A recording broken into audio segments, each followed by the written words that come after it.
everyone, it's Germanized Mong here once again. Thank you for tuning into my channel. And for today, I'm going to share with you my take on steamed siomai.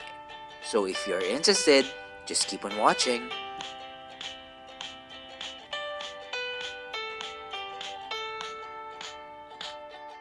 At para sa mga ingredients, kailangan natin ng mga sumusunod. Pork giniling,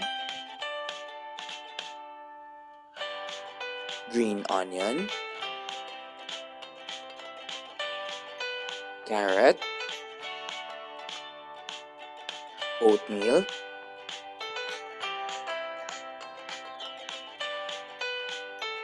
corn starch, sugar,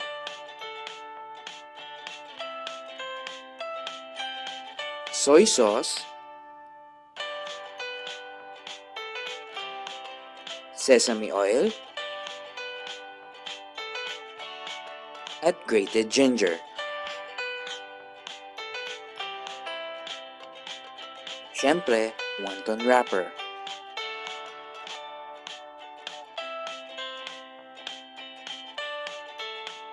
Sa isang mixing bowl, ilagay lahat ng mga ingredients at haluin itong mabuti gamit ang inyong kamay.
Gamit ang paper towel, pahiran ng mantika ang steamer upang hindi manikit ang wonton wrapper. Siguraduhin may pagitan ang bawat siomai para hindi ito magdikit-dikit.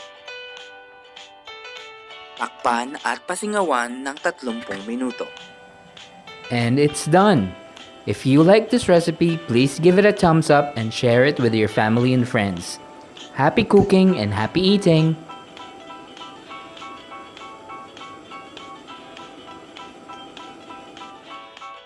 So here's what I did with the rest. I put it in a Ziploc bag and will be storing it in the freezer for a maximum of 30 days. So every time I crave for it or I have unexpected visitors, I can easily get some and re-steam it for at least 10 minutes.